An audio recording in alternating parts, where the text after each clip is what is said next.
When my daughter told me to find somewhere else to die, that I was useless now, I packed my bags, obedient, just as I'd always been. A mother defined by quiet service. 3 days later, in a lawyer's hushed office, I understood that my loving husband had played the longest game of chess in history. Victoria, his darling princess, was about to learn that sometimes the pawn becomes the queen. I went from a grieving, homeless widow to the woman holding all the cards. My story, I've discovered, is filled with more twists than any fiction I've ever read. Robert, my husband of 43 years, died 2 months ago at 71. I thought my world had ended. Victoria arrived in my grief like a designer-clad vulture, cooing about how difficult this must be. "Mom, you can't manage this big house alone," she'd insisted, her voice dripping with artificial concern. "All those memories, all that maintenance. It's not healthy." I should have seen the cold calculation in her eyes.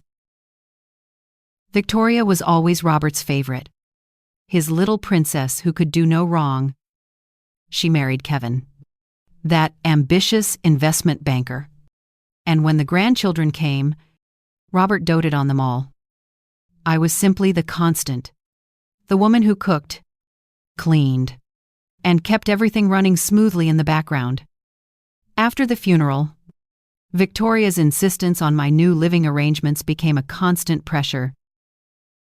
She'd bring Kevin to family dinners, and they'd corner me with glossy real estate pamphlets and brochures for senior living communities. "Mom, these places are wonderful," they'd say. "People your own age, activities, no responsibilities." What they really meant was no inheritance to split, no inconvenient mother to deal with. The final blow landed last Tuesday. I'd been living in what Victoria now called our house for 6 weeks since Robert's death, still sleeping in the guest room, unable to face our shared bedroom. Victoria arrived unannounced with Kevin and 2 large suitcases. "Mom, we've made a decision. Kevin got the promotion. We need to move into town immediately. This house is perfect for us." I stared at her, not quite comprehending. "Move in. But this is my home." Victoria's mask slipped, revealing the stark, calculated indifference beneath. "Actually, Mom, according to Dad's will, I inherited everything. The house, the investments, all of it. I've been letting you stay here out of kindness, but it's time for you to find your own place." Her words struck me like a physical blow. "Victoria, surely there's some mistake." "No mistake. Dad knew I'd take better care of his legacy than you ever could. You never understood money or investments. You were just the wife." Just the wife. 43 years reduced to those 3 damning words. Then she delivered the killing blow. "Find somewhere else to die. You're useless now." I packed my life into 2 suitcases and a small box of photos. Victoria watched from the doorway, checking her watch, as if my departure was making her late for something important. "There's a nice senior complex on Maple Street," she offered, with the forced cheer of a realtor pushing an unsellable property. "Very affordable. I'm sure they have openings." Affordable. My daughter was inheriting $33 million, yet she suggested I check into what amounted to a welfare facility for the elderly. Kevin loaded my suitcases into their BMW with the detached efficiency of someone disposing of garbage. "Margaret, you'll love having your independence again," he said, avoiding my eyes. "No more worrying about house maintenance or property taxes. No more home," he meant. As we drove away, I watched my house. Robert's house. Now Victoria's house. disappear in the rearview mirror. The irony was a bitter taste. I'd spent 4 decades making that house a home, hosting Victoria's birthday parties, nursing Robert through illness, maintaining every detail he cared about. Now I was being driven to a budget motel, like an unwanted guest who'd overstayed her welcome. The Sunset Inn was exactly what its $49 a night price promised. Thin walls, thinner towels, a carpet that had seen better decades. Victoria handed me $200 in cash, as if tipping a hotel maid. "This should cover you for a few days while you get settled," she said. "Kevin will transfer some money into your account once we sort through Dad's paperwork." Some money from my own inheritance, she meant. After they left, I sat on the sagging mattress, trying to process it all. In 3 hours, I'd gone from grieving widow to homeless senior citizen. The woman I'd raised, loved, and sacrificed for had discarded me like an expired prescription. But as I sat there, a nagging thought took root. Robert had been meticulous about his affairs, obsessively organized with important documents. He'd shown me the will years ago, explaining his wishes, ensuring I understood everything. I was certain that's not what it had said. Robert had been traditional, sometimes stubborn, occasionally patronizing about money, but he wasn't cruel. The man who'd held my hand through my mother's death, who'd surprised me with flowers every anniversary, I wouldn't have left me destitute. The next morning, I used the motel's Wi-Fi to search for Robert's attorney, Harrison Fitzgerald. He'd handled our house purchase and various business matters for years. His office was downtown, a 20-minute bus ride that cost me precious cash, but felt entirely necessary. Harrison Fitzgerald was a distinguished man in his 72nd, with kind eyes behind wire-rimmed glasses. His secretary announced Mrs. Sullivan was here about her husband's estate, and he looked genuinely surprised. "Margaret, my dear, I was wondering when you'd come in. I tried calling your house several times, but Victoria said you were traveling." "Traveling?" That's what my daughter told him. "Mr. Fitzgerald, I need to ask you about Robert's will." He looked puzzled. "Of course. Didn't Victoria provide you with your copy?" I gave her the original and several copies after the reading. My stomach dropped. There was a reading. "Margaret, you were supposed to be there. Victoria said you were too distraught, that she'd handle everything and make sure you received your inheritance." The blood drained from my face as reality hit me. "Mr. Fitzgerald, I was never told about any reading. Victoria told me she inherited everything." Harrison Fitzgerald's expression shifted from confusion to alarm. He reached for a thick file folder, his movements suddenly urgent. "Margaret, that's impossible. Your husband's will is very specific about your inheritance." He pulled out a document. I recognized Robert's neat signature at the bottom. Witnessed and notarized. As Harrison began reading, I realized Victoria had lied about everything. I, Robert James Sullivan, being of sound mind and body, do hereby bequeath to my beloved wife Margaret Ann Sullivan the following: our primary residence at 847 Oakwood Drive, including all furnishings and personal effects. Additionally, I leave her 70% of all financial assets, investments, and accounts, totaling approximately $23 million. My head started spinning. $23 million. The house. 70% of everything. Harrison continued reading, his voice growing more serious. To my daughter, Victoria Sullivan Hayes, I leave $10 million to be held in trust with distributions beginning on her 45th birthday, contingent upon her treatment of her mother following my death. Contingent upon her treatment of me. Robert had known.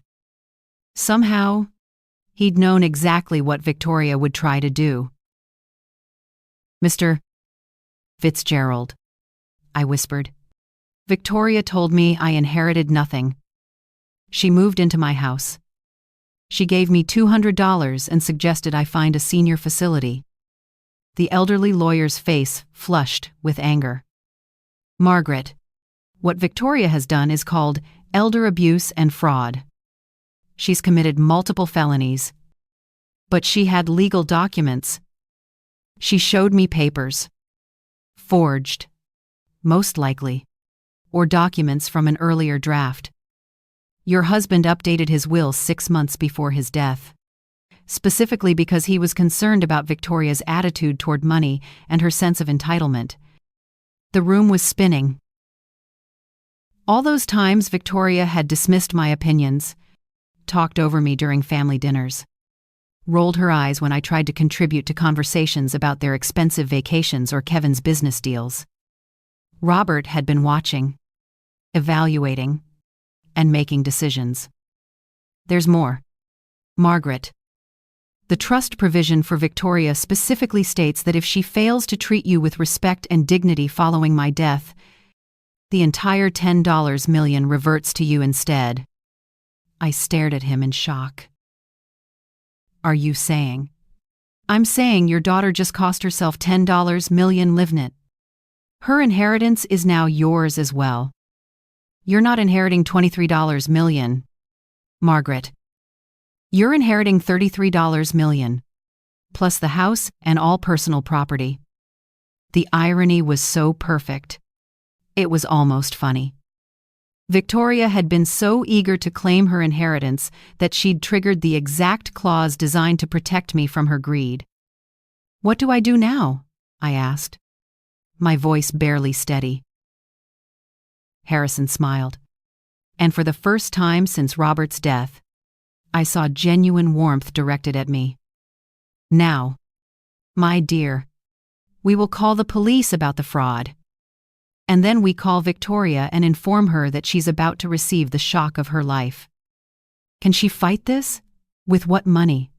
She's about to discover that every account she thought she controlled actually belongs to you. Every investment, every bank account, every asset except your house is frozen pending investigation of her fraudulent activities." I thought about Victoria in my house, probably already planning renovations, shopping for new furniture with money she thought was hers. Kevin was likely calculating how the inheritance would affect his portfolio.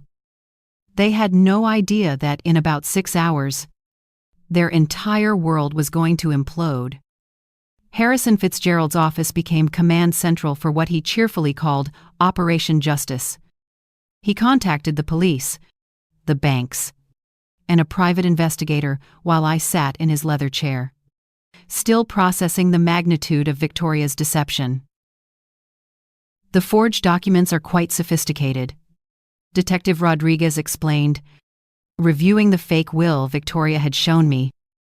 "This wasn't a spur-of-the-moment crime. Someone planned this carefully." "You think Victoria had help?" I asked.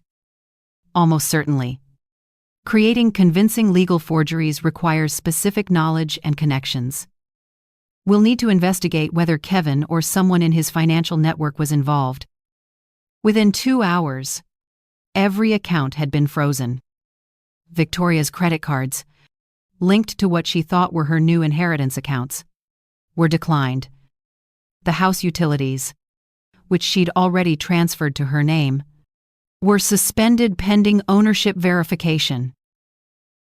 My phone rang at exactly 3:47 p.m. Victoria's name flashed on the screen. "Mom, where are you?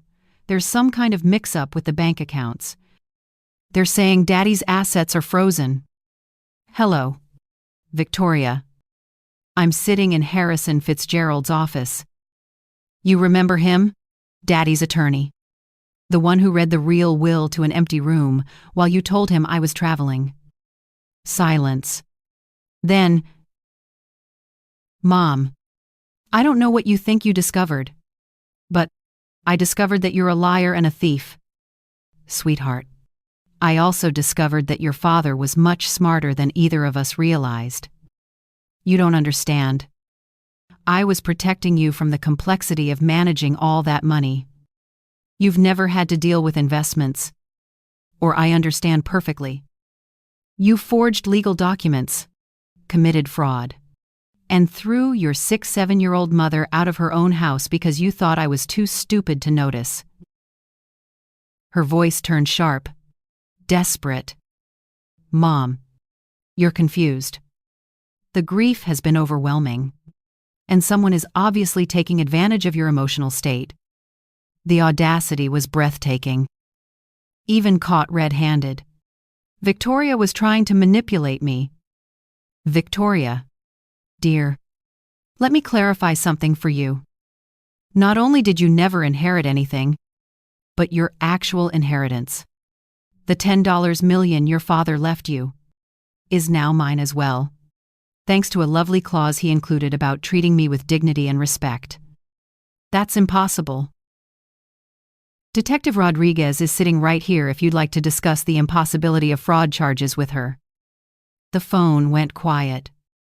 I could almost hear Victoria's mind racing, calculating, searching for an angle. Mom, please, can we meet somewhere and talk about this reasonably? I'm sure we can work something out. Oh, we'll definitely be meeting soon at the courthouse when you're arraigned. You wouldn't dare press charges against your own daughter. Something cold and final crystallized in my chest. Watch me. I hung up and looked at Harrison, who was beaming with approval. How long before she's arrested? Detective Rodriguez has enough evidence for a warrant. They'll pick her up this evening. And Kevin? His financial records are being subpoenaed. If he participated in creating those documents, he'll face charges, too. My phone buzzed with a text from Victoria. Mom, please don't do this. Think about the grandchildren. I showed the message to Detective Rodriguez, who smiled grimly. Emotional manipulation is classic behavior pattern for this type of crime. I typed back, I'm thinking about them. They deserve to see what happens when you steal from family. 20 minutes later, Kevin called. Margaret, surely we can resolve this privately. Victoria made some poor decisions, but involving the police seems excessive. Kevin, did you help her forge those documents? That's not... Margaret, you have to understand the pressure Victoria was under. She was worried about your mental state, your ability to handle large sums of money. So that's a yes. It wasn't malicious. She genuinely believed she was protecting you.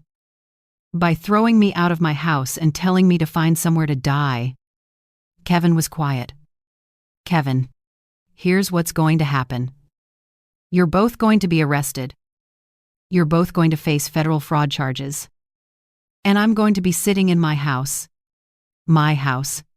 watching it all unfold. Margaret, please be reasonable. I was reasonable for 43 years. It didn't work out well for me. The police arrested Victoria at 8:30 p.m. while she was having dinner at Leonard, celebrating her inheritance with Kevin and another couple. According to Detective Rodriguez, she screamed about false arrest and demanded to call her lawyer, who turned out to be Kevin's golf buddy and had no experience with criminal law. Kevin was arrested at his office the next morning. The forensic accountant had traced the forged documents to a printing company that Kevin's firm used for creating fraudulent investment prospectuses. Apparently, my son-in-law had quite the criminal resume that Victoria either didn't know about or chose to ignore. I spent my first night back in my house in 43 years, sleeping in the master bedroom. Victoria had already moved her belongings into the space, replacing Robert's careful organization with her chaos of designer clothes and expensive cosmetics. I packed everything into garbage bags and left them on the front porch. Let her collect them when she makes bail. The house felt different now, not because Robert was gone, but because I was finally seeing it as mine. For decades, I'd maintained it as Robert's sanctuary, designed around his preferences, his needs, his vision of how we should live. Now, looking around with clear eyes, I realized how little of me had ever been reflected in these rooms. That was about to change. Harrison called around noon with updates. Victoria's bail is set at $50,000. Since all her accounts are frozen, she'll have to find someone else to cover it. What about Kevin? $200,000. Apparently, the judge wasn't impressed with his history of financial crimes. Who knew your son-in-law had been under investigation for securities fraud? I certainly hadn't known. But then again, I'd been excluded from most family financial discussions. Victoria and Kevin had always spoken to me like I was a child when money came up, simplifying concepts they assumed I couldn't understand. They were about to learn how much I'd actually understood. Harrison, I want to make some changes to the house. Victoria had contractors lined up to renovate. I'd like to proceed with some of those plans, but with my own vision. Excellent idea. It's your home now. Margaret, do whatever makes you happy. What made me happy, I realized, was the idea of undoing every assumption Victoria had made about my inheritance. She planned to gut the kitchen, replace the hardwood floors, and convert Robert's study into a wine cellar. I was going to turn the study into an art studio and the wine cellar plans into a library. My phone rang. Unknown number. Mrs. Sullivan. This is Janet Cooper from Channel 7 News. We understand you're the victim of a significant elder fraud case involving your daughter. Would you be willing to share your story? Word was getting out. In a city this size, the arrest of a prominent investment banker and his wife for defrauding his elderly mother-in-law was news. Miss Cooper, I appreciate your interest, but I'm not ready to make public statements. I understand this must be difficult, but your story could help other seniors recognize warning signs of family financial abuse. She had a point. How many other women my age were being manipulated by adult children who saw them as inconvenient obstacles to inheritance? If I decided to tell my story, would I have control over how it's presented? Absolutely. We could arrange a sit-down interview where you'd have approval over the final edit. I thought about Victoria, probably sitting in a jail cell right now, still believing this was all a misunderstanding she could charm her way out of. Miss Cooper, let me get back to you. I might have quite a story to tell. After hanging up, I poured myself a glass of the expensive wine Kevin had sent us for Christmas. Wine I was apparently now drinking in my own house, purchased with my own money, while contemplating whether to publicly humiliate my daughter on television. Life had certainly taken an interesting turn. The doorbell rang at 7 a.m. sharp. Through the window, I could see Victoria on my front porch wearing yesterday's clothes and looking like she'd aged 5 years overnight. She'd made bail somehow. I opened the door but didn't invite her in. Mom, please. We need to talk. We talked yesterday. You told me to find somewhere to die. I found somewhere to live instead. Victoria's eyes were red-rimmed. Her usual perfect composure was completely shattered. I made mistakes. Terrible mistakes. But I'm still your daughter. Are you? Because daughters don't typically forge legal documents to steal their mother's inheritance. I wasn't stealing. I was. She stopped, clearly struggling to find words that didn't sound criminal. You were what? Victoria? I was trying to protect you from making poor financial decisions. You've never managed large amounts of money. Even now, even after being arrested for fraud, she couldn't admit the truth. In Victoria's mind, she was still the victim of my unreasonable expectations. Victoria, let me share something your father told me 6 months before he died. He said he was worried about your sense of entitlement, your attitude toward money, and how you treated people you considered beneath you. Her face went pale. Daddy never said that. He said you reminded him of his sister, Eleanor. Beautiful, charming, and completely incapable of thinking about anyone but yourself. He told me he was changing the will specifically because he was afraid of what you'd do to me if you had control. That's a lie. I pulled out my phone and showed her a voice recording. Actually, it's not. Your father recorded a video message explaining his decision to be played if you ever contested the will or if you treated me poorly after his death. Victoria stared at the phone like it was a poisonous snake. He knew. Sweetheart. He knew exactly who you were underneath all that charm. The only thing he didn't predict was how far you'd actually go. Play it, she whispered. I touched the screen, and Robert's voice filled the morning air. Clear, measured, and absolutely devastating. If you're hearing this, Victoria, it means my fears about your character were justified. I hoped I was wrong. I hoped that my daughter had more integrity than I suspected. But if Margaret is playing this recording, it means you've proven me right in the worst possible way. Victoria sank onto the porch steps as Robert's voice continued. I spent 43 years watching your mother sacrifice her dreams, her ambitions, her independence to take care of our family. She worked part-time jobs to help pay for your college while I built my business.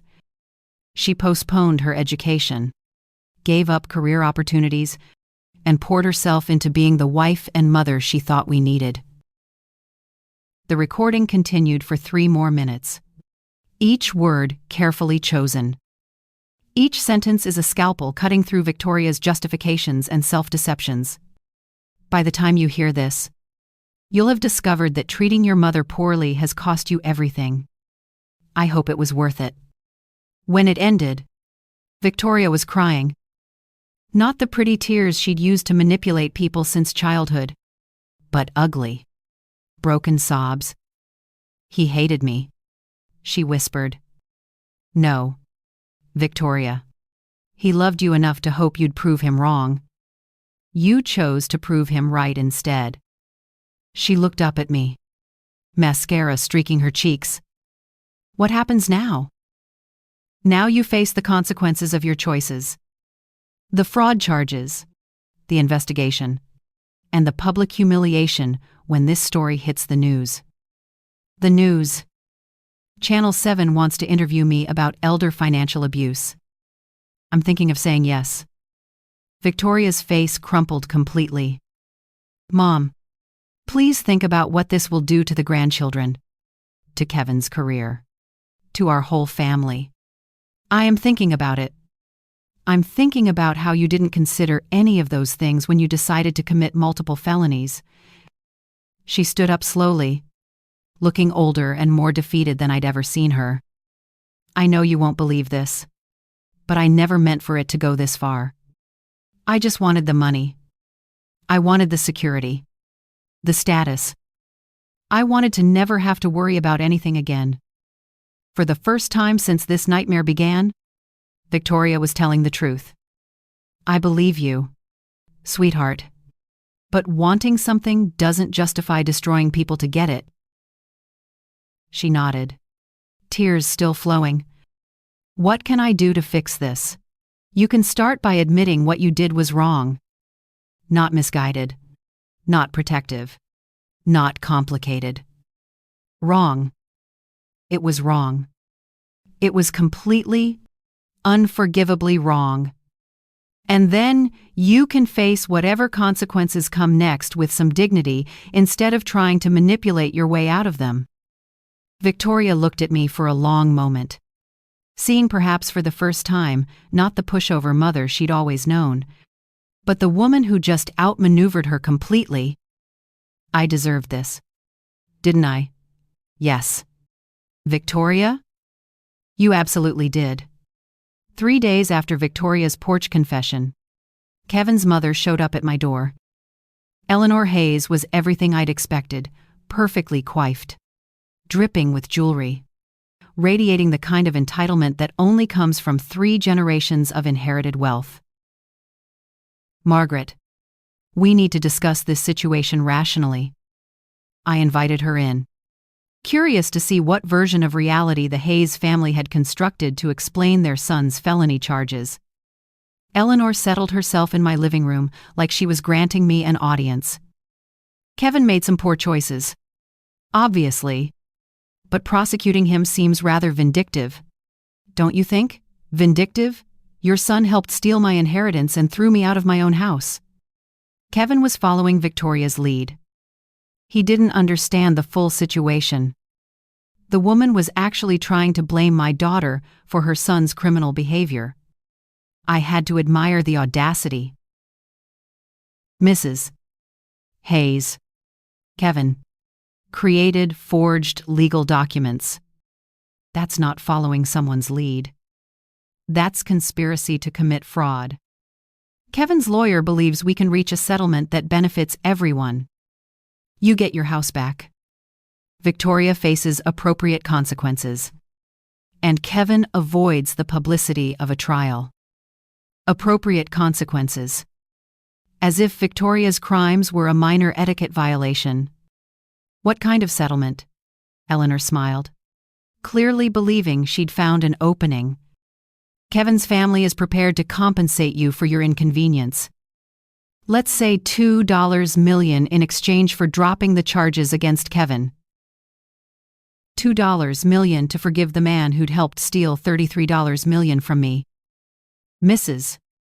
Hayes, your son participated in a scheme that cost me everything I owned. You think $2 million covers that? Margaret? Be realistic. Kevin has a career, children, and a reputation to maintain. Sending him to prison serves no one. It serves justice. Eleanor's polished facade cracked slightly. Justice? You're destroying multiple families over money you'd never have known how to manage anyway. There it was. The same condescending attitude that had poisoned my relationship with Victoria. In their world, I was just the help who'd gotten uppity. Mrs. Hayes, I think we're done here. Margaret, please reconsider. $5 million. Final offer. $5 million to let Kevin walk free. The amount was staggering, but the principle was non-negotiable. My answer is no. Eleanor stood, her composure completely restored. Very well. But you should know that Kevin's legal team has found some interesting information about your husband's business practices. It would be unfortunate if that became public during the trial. The threat was clear, but I felt no fear. Only curiosity. What kind of information? The kind that might make you reconsider who the real criminal in this situation was. After she left, I called Harrison immediately. Margaret, whatever they think they found, it doesn't change the facts of Victoria and Kevin's crimes. But could it affect the case? Potentially. If they can muddy the waters enough, create doubt about Robert's character or business practices, it might influence a jury. I thought about Robert, about our marriage, about all the secrets that might be buried in 43 years of shared life. Harrison, I want to know everything about Robert's business. Every deal, every partnership, every potential irregularity. Margaret, are you sure? Sometimes the past is better left alone. The Hayes family is threatening to drag Robert's memory through the mud to protect their criminal son. I'd rather know the truth first.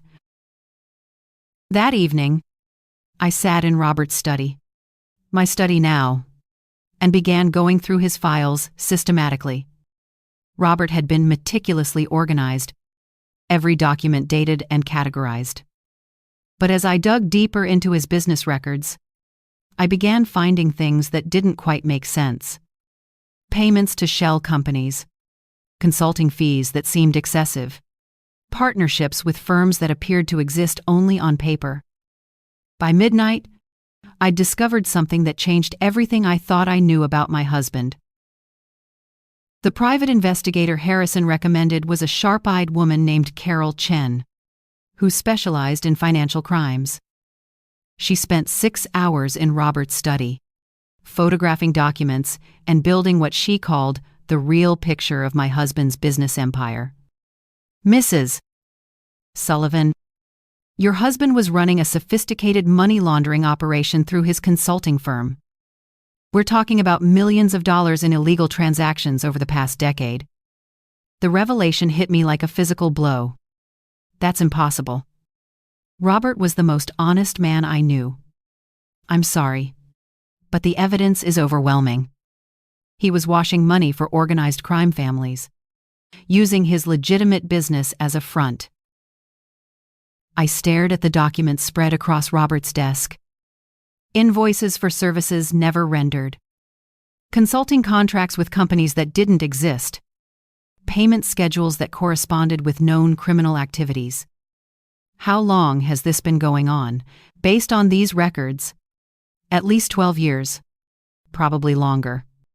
12 years. While I was planning dinner parties and attending charity galas, my husband was facilitating criminal enterprises. Mrs. Sullivan. There's more. The $10 million Robert left Victoria. That money came directly from laundered funds. If the FBI discovers this, they'll seize everything as proceeds of criminal activity. The room started spinning. Everything. The house. The investments. All of it. Unless what? Carol looked uncomfortable. Unless Victoria and Kevin's legal team already knows about this and is planning to use it as leverage. If they tip off the FBI about your husband's crimes, they might be able to negotiate immunity in exchange for cooperation. My daughter and her husband weren't just thieves. They were holding a nuclear weapon over my head. What are my options? Legally? You could contact the FBI yourself, come forward voluntarily, and hope for leniency. You'd lose most of the money, but you might keep the house. And if I don't, Victoria and Kevin's lawyers will probably leak this information strategically. You'll lose everything anyway, but you'll also face potential charges for unknowingly benefiting from criminal activity. I thought about Eleanor Hayes's smug confidence, her certainty that I'd accept their settlement offer. They'd known about Robert's crimes all along. Carol. How did they find out about this? Kevin's an investment banker. He'd have recognized the patterns in your husband's financial records. The question is, what are they planning to do with this information? My phone rang. Victoria's number. Mom, we need to meet tonight. There are things you need to know about Daddy that change everything. I already know. Victoria. Silence. Then you know what? I know about money laundering. I know about the criminal connections. I know that everything your father left us is tainted. Mom, listen to me carefully.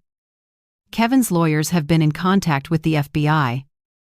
They're willing to let us renegotiate our situation. What kind of renegotiation? Kevin gets immunity in exchange for providing information about Daddy's criminal network. You get to keep $5 million and the house. The rest goes to the government. And you? The fraud charges disappear. We all walk away from this mess. It was brilliant in a sociopathic way. Victoria had turned my moral victory into her strategic advantage. Victoria, you're asking me to help you profit from your crimes by exploiting Daddy's crimes? I'm asking you to be practical. The alternative is losing everything and potentially facing charges yourself. I looked around Robert's study, seeing it clearly for the first time. The expensive furniture, the rare books, the art collection, all of it purchased with blood money. I need time to think.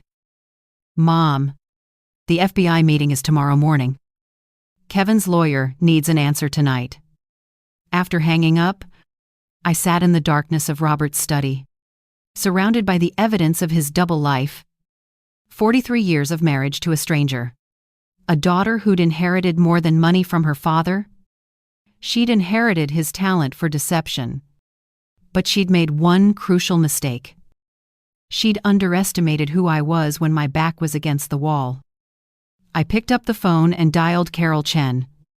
Carol, how quickly can you get me a meeting with the FBI? I have a story to tell them, and I think they're going to find it very interesting.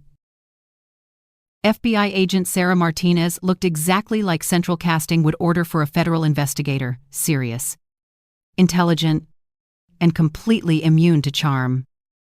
She sat across from me in Harrison's conference room, recording our conversation and taking notes with mechanical precision. Mrs. Sullivan, you understand that by coming forward voluntarily, you're potentially admitting to benefiting from criminal proceeds? I understand, but I'd rather tell you the truth than let my daughter and her husband manipulate this situation to their advantage. I laid out everything. Robert's hidden business, Victoria's fraud scheme, Kevin's forgeries, and the extortion attempt masquerading as a settlement offer. Your daughter believes she can trade information about your husband's crimes for immunity from her own charges. That's exactly what she believes, and she thinks I'll cooperate because I'm afraid of losing everything. Agent Martinez smiled for the first time. Are you afraid, Mrs. Sullivan? Agent Martinez? 2 weeks ago, I was a grieving widow sleeping in a budget motel. Today, I'm sitting here voluntarily confessing to federal agents about my dead husband's criminal enterprise. Fear is no longer my primary emotion. What is? Anger. Pure, crystallized anger at being manipulated by people who underestimated my intelligence for decades. Agent Martinez's smile widened. Mrs. Sullivan, would you be willing to wear a wire? 3 hours later, I was sitting in my living room with a recording device taped to my chest, waiting for Victoria and Kevin to arrive for what they thought was a surrender meeting. They knocked at exactly 8 p.m., both dressed like they were attending a business dinner. Kevin carried a briefcase that probably contained immunity agreements and settlement papers. Mom, you look better than you have in weeks, Victoria said, kissing my cheek like nothing had happened. I feel better. Clarity has that effect. Kevin opened his briefcase with the efficiency of someone who'd conducted similar negotiations before. Margaret, our lawyers have structured this very favorably for you. You retain the house, $5 million in clean assets, and complete immunity from any charges related to Robert's activities. Clean assets. That's an interesting phrase. Victoria shot Kevin a warning look. Mom, the important thing is that we're all protected. The past stays buried, and we all move forward. What about the $33 million Robert actually left me, Mom? That money is tainted. It can't be separated from Daddy's criminal activities. Taking $5 million is the best outcome possible. And you two? What do you get out of this arrangement? Kevin leaned forward, his confidence returning. We get to put this unfortunate misunderstanding behind us. Victoria's charges disappear. My reputation remains intact, and our family can heal. Misunderstanding. He was still calling felony fraud a misunderstanding. Kevin, help me understand something. When exactly did you discover Robert's criminal activities? What do you mean? I mean, did you know about the money laundering when you married Victoria? Or did you discover it recently when you were planning to steal my inheritance? Kevin and Victoria exchanged glances. Margaret, I don't think that's relevant to our current discussion. Actually, I think it's very relevant because if you knew about Robert's crimes and said nothing, that makes you an accessory after the fact. And if you only discovered them while committing your own crimes, that makes you remarkably unlucky. Victoria's composure was starting to crack. Mom, what are you getting at? I'm getting at the fact that you two have been planning this for months, possibly years. The forged will, the money laundering discovery, and even Kevin's connections to document forgers. None of this was spontaneous. That's ridiculous. Is it? Agent Martinez finds it quite plausible. The color drained from both their faces. Agent Martinez? Kevin whispered. FBI. She's been very interested in my story about systematic elder abuse, fraud, and extortion. Particularly the part where you tried to blackmail me with my dead husband's crimes. Kevin stood up abruptly, reaching for his briefcase. Margaret, this conversation is over. Actually, Kevin, I think it's just beginning. Agent Martinez and 2 other federal agents entered my living room as Victoria and Kevin sat frozen in place. The briefcase Kevin had been reaching for was confiscated immediately, along with both their phones. Victoria Sullivan Hayes and Kevin Hayes.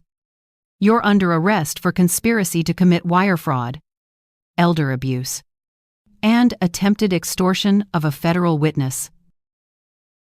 Victoria turned to me with an expression of absolute betrayal. Mom, how could you do this to your own family, the same way you could forge legal documents and steal my inheritance? Sweetheart, except my way is legal. As the agents handcuffed them, Kevin tried one last desperate play. Margaret, you don't understand what you've done. There are people connected to Robert's business who won't appreciate federal attention. You've put yourself in danger. Agent Martinez paused in reading them their rights. Mr. Hayes, are you threatening a federal witness? I'm warning her about the reality of her situation. The reality, Agent Martinez said, is that you just added witness intimidation to your charges. After they were removed, Agent Martinez sat back down across from me. Mrs. Sullivan, Kevin's warning might not be empty. Your husband was connected to some dangerous people.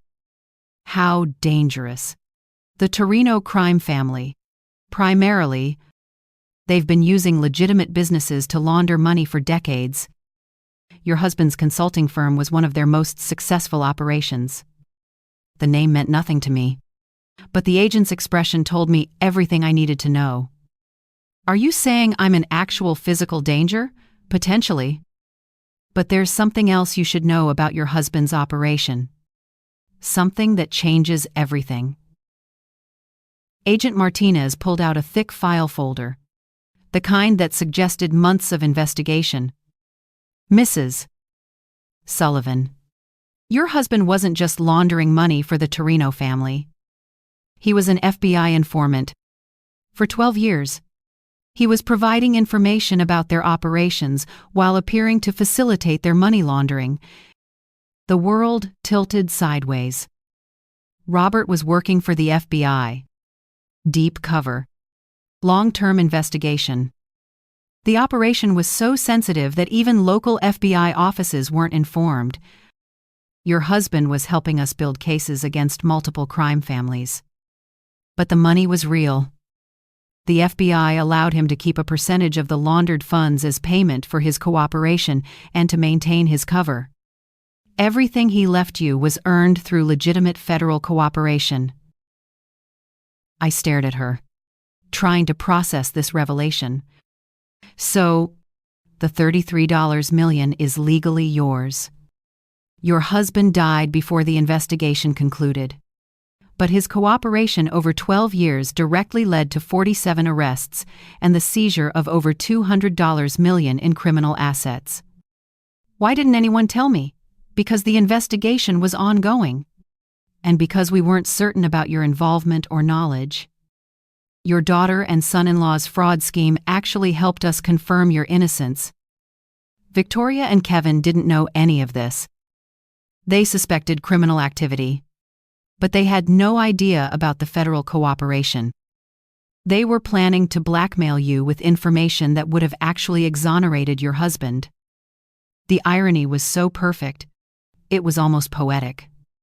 Victoria had tried to steal my inheritance twice, once through fraud and once through blackmail based on incomplete information. Agent Martinez, what happens now? Now you get your money back. Your daughter and son-in-law face federal charges, and you get to decide what kind of life you want to build with your legitimate inheritance. And the danger Kevin mentioned? The Torino family will be too busy dealing with their own legal problems to worry about you. We're executing search warrants across 3 states tomorrow morning. I looked around my living room, seeing it again as the site of my resurrection rather than my humiliation. Agent Martinez, can I ask you something? Of course. In your professional opinion, am I a terrible person for feeling satisfaction about Victoria's arrest? Agent Martinez smiled.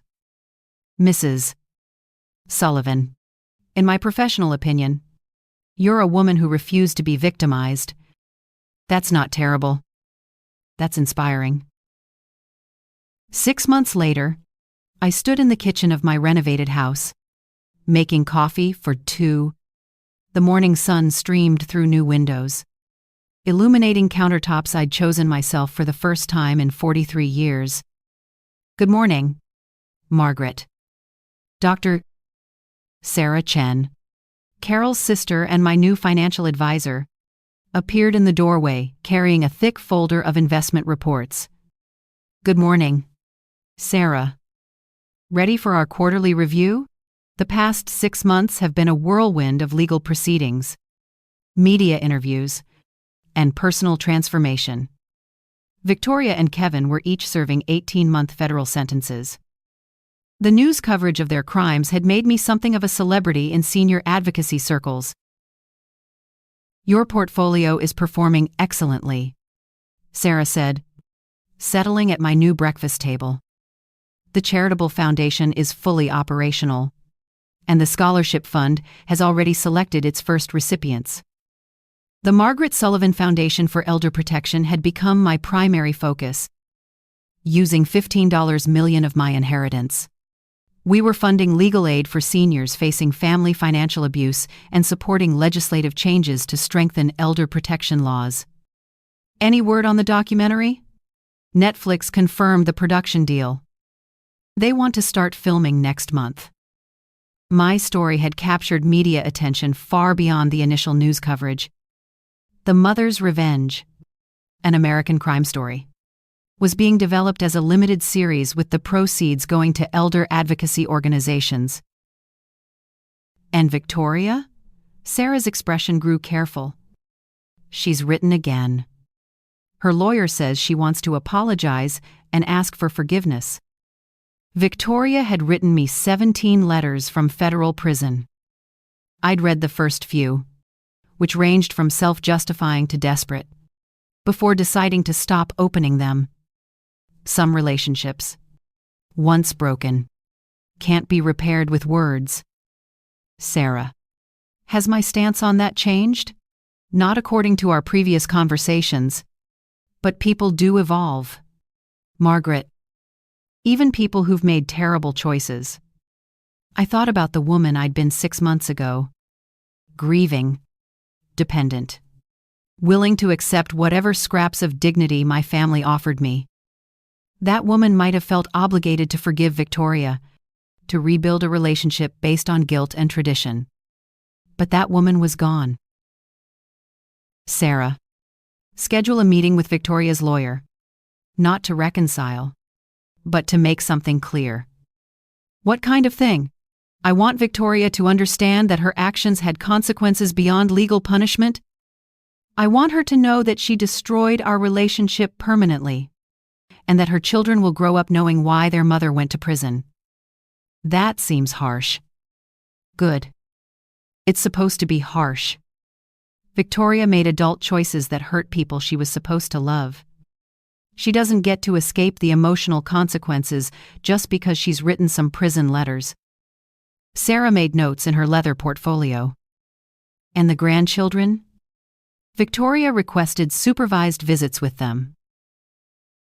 My relationship with Victoria's children will be based on their choices when they're adults, not their mother's rehabilitation efforts. The doorbell rang. Through the window, I could see a delivery truck with a large package. Must be the new furniture for the studio, I told Sarah. The art studio had been my favorite renovation project. Robert's former den was now a bright, airy space where I was rediscovering my love of painting, something I'd abandoned when I got married and assumed the role of supporting wife and mother. Margaret, can I ask you something personal? Of course. Do you ever regret how this all played out? The prison sentences, the media attention, the permanent family estrangement. I considered the question while signing for my delivery. 6 months ago, I'd been invisible, a widow with no money, no home, and no prospects. Today, I was a millionaire philanthropist with a foundation, a documentary deal, and a purpose that extended far beyond my own survival. Sarah, my daughter, tried to steal everything I owned and leave me homeless. My son-in-law created forged documents and threatened me with blackmail. They showed me exactly who they were when they thought I was powerless to stop them. But they're still family. No, they're still DNA. Family is the people who protect you when you're vulnerable, not the people who exploit your vulnerability for profit. Sarah closed her portfolio, satisfied with my response. Besides, I added, look what I became when I stopped allowing them to define my worth. After Sarah left, I walked through my house. Really, my house now, decorated according to my taste, organized around my priorities. In the art studio, I uncovered my latest painting, a self-portrait of a woman standing in bright sunlight, her face turned toward the future. The woman in the painting looked nothing like the grieving widow who'd packed her life into 2 suitcases 6 months ago. This woman looked powerful, independent, unafraid. She looked like someone who'd learned that the best revenge isn't getting even. It's becoming everything your enemies never thought you could be.